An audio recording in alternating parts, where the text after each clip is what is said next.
ये आपका बहुत महत्वपूर्ण सवाल है। कह रहा है यदि किसी त्रिभुज ए बी सी के शीर्षों के किसी बिंदु O के सापेक्ष स्थिति सदिश वेक्टर ए, वेक्टर बी तथा वेक्टर सी है, तो सिद्ध कीजिए कि त्रिभुज ए बी सी का क्षेत्रफल 1/2 vector B cross vector C plus vector C cross vector A plus vector A cross vector B है। यह आपका बोर्ड परीक्षा में बहुत बार पूछा गया है और सबसे महत्वपूर्ण सवाल है जो आगामी परीक्षा में आपका आएगा और विगत वर्षों में कई बार आपका पूछा गया है। तो यहाँ पे कह रहा है vector A, vector B C के स्थिति सदिश, तो हम लिखेंगे वेक्टर ओ ए बराबर vector A, vector O B बराबर vector B, vector O C बराबर वेक्टर सी। अब यहाँ पे पहले निकालेंगे ए बी का स्थिति सदिश। स्थिति सदिश के लिए ओ बी माइनस ओ ए, आपने पढ़ा होगा विस्थापन पढ़ा था कि अंतिम स्थिति और प्रारंभिक स्थिति के अंतर को विस्थापन, तो ए बी, तो ए प्रारंभिक बी अंतिम, तो बी में से ए को घटा दो तो ये आ जाएगा वेक्टर बी और ओ ए का मान कितना है वेक्टर ए, तो वेक्टर बी माइनस वेक्टर ए।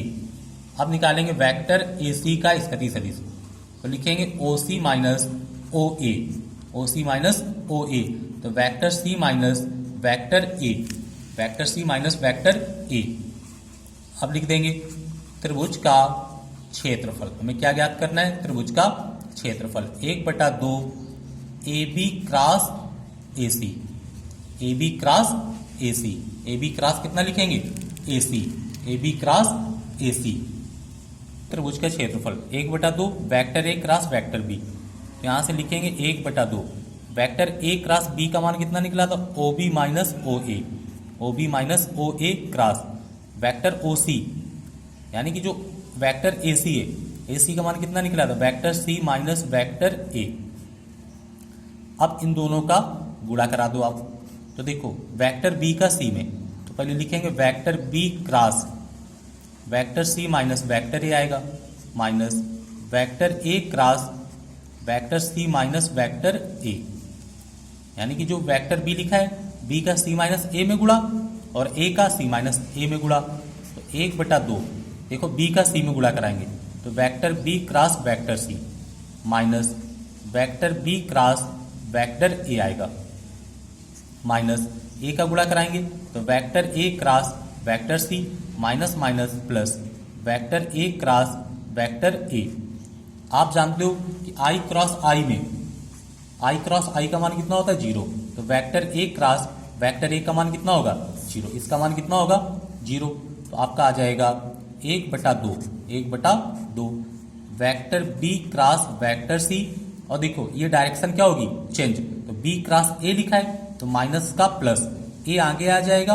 और बी कहाँ चला जाएगा पीछे। क्या आपने पढ़ा है vector A cross vector B बराबर minus vector B cross vector A, ये आपने पढ़ा है। यहाँ सी ए लिखा है तो माइनस लगा देंगे, सी को आगे ले आएंगे ए को पीछे करेंगे,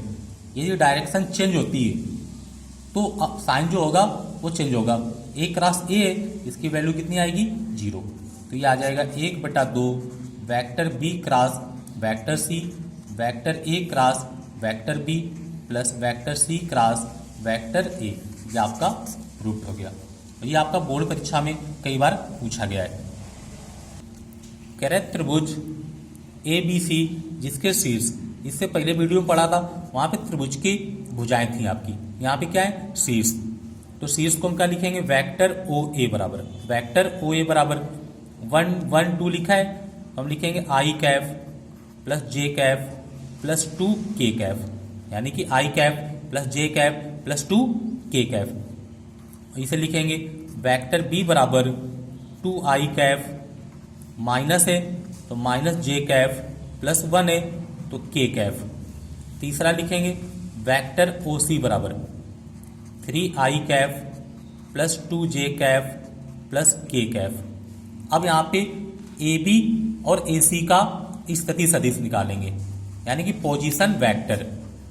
ए बी का पोजीशन वेक्टर, तो यहाँ पे लिखेंगे ओ बी माइनस ओ ए, यानी कि बी का पोजीशन वेक्टर माइनस ए का पोजीशन वेक्टर, तो ओ ओ बी का मान रख लो आप 2i कैफ माइनस जे कैफ प्लस के कैफ। ओ बी का मान माइनस ये क्या लिखा ओ ए का मान रखेंगे आई कैफ प्लस है तो माइनस आ जाएगा जे कैफ प्लस है तो माइनस 2k कैफ, यानी कि साइन आपके बदल जाएंगे। 2 में एक आई घटाया कितना बचा आई माइनस जे माइनस का कितना आ जाएगा 2j माइनस का k कैफ। ये वेक्टर ए बी निकल आया। अब वेक्टर ए सी यानी कि ए सी का पोजीशन वेक्टर, ए सी का स्थिति सदिश, तो लिखेंगे ओ सी माइनस ओ माइनस ओ सी का मान रखेंगे। ओ सी का मान कितना है 3i cap plus 2j cap plus k cap, यानी कि 3i cap plus 2j cap plus k cap minus O A का मान रखेंगे i cap minus j cap minus 2k cap. 3 में से एक i घटाया तो 2i बचा प्लस का 2j माइनस का k, तो प्लस का कितना आएगा j और माइनस का k, तो ए बी और ए सी निकल आया। अब ए बी और ए सी का क्रॉस निकालेंगे। ए बी और ए सी का क्रॉस, तो क्रॉस कैसे निकालेंगे A B cross A C, A B cross A C, तो हम लिखेंगे आई कैफ जे कैफ के कैफ, आई कैफ जे कैफ के कैफ। तो ए बी का मान कितना है, यहाँ देखो ए बी का मान कितना है, ए बी का मान है 1 माइनस 2 माइनस 1, यहाँ रखेंगे 1 माइनस 2 माइनस 1 और बी का है 2 1 माइनस 1। अब इनका मॉड ऑफ निकाल दो आप, पहले क्रॉस निकाल दो, आई माइनस माइनस प्लस 2 आ गया माइनस 1 तो ये आएगा प्लस 1 माइनस जे कैफ, जे के नीचे वाली लाइन छोड़ देनी, 1 का गुणा माइनस 1 से किया माइनस 1, माइनस 1 का 2 से गुणा किया तो माइनस 2 तो प्लस 2 आएगा, प्लस के कैफ लेंगे हम, के की लाइन छोड़ देनी है आपको, ऐसे गुणा कराएंगे 1 आएगा माइनस 2 दूनी 4 तो माइनस माइनस कितना आ जाएगा प्लस 4 तो 2 1 जोड़ दी कितने आ गए 3i कैफ। ये देखो प्लस का 2 है तो माइनस का कितना बचेगा 1 और 4 1 कितने आ जाएंगे 5k कैफ। अब इनका मॉड ऑफ निकाल दो आप, तो 3 का वर्ग 9, 1 का वर्ग 1, 5 का वर्ग 25, 25 10 कितने हुए आपके 35, कितना आएगा 35। अब लिखेंगे हम त्रिभुज का क्षेत्रफल, त्रिभुज का क्षेत्रफल 1/2 A B cross A C, A B cross A C 1/2 root कितना आ जाएगा 35 वर्ग इकाई। तो ये आपका त्रिभुज का क्षेत्रफल जब आपको शीर्ष दिए हो और भुजाएं शीर्ष, आपको 2 चीजें मिलेंगी। कह रहा है उस समांतर चतुर्भुज का क्षेत्रफल ज्ञात कीजिए जिसकी 2 आसन्न भुजाएं, आपको भुजाएं दे रहा है तो वेक्टर ए का मान I cap plus 2j cap plus 3k cap और वेक्टर बी का मान दे रहा है 3i cap minus 2j cap plus k cap. चतुर्भुज में या तो आपको भुजाएं देगा या तो विकर्ण या तो शीर्ष। चतुर्भुज में 3 टाइप के सवाल होंगे आपके, यहाँ से निकालेंगे vector A cross vector B, तो आई कैफ जे कैफ के कैफ। यहाँ कह रहा है समांतर चतुर्भुज का क्षेत्रफल, तो यहाँ से लिख लेंगे 1 2 3, यहाँ से लिखेंगे 3 माइनस 2 1। अब लिखेंगे आई कैफ, आई के सामने वाला छोड़ दो आप, आई के सामने वाला 2 का गुणा 1 से तो 2 आएगा माइनस, 3 का गुणा माइनस 2 से तो माइनस 6 आएगा, तो माइनस माइनस प्लस 6, माइनस जे कैफ लेंगे, जे के नीचे वाला छोड़ देंगे, ये लाइन छोड़ देंगे, 1 का गुणा 1 से कराएंगे तो 1 आएगा माइनस, 3 का गुणा 3 से कराएंगे तो माइनस 9 आएगा,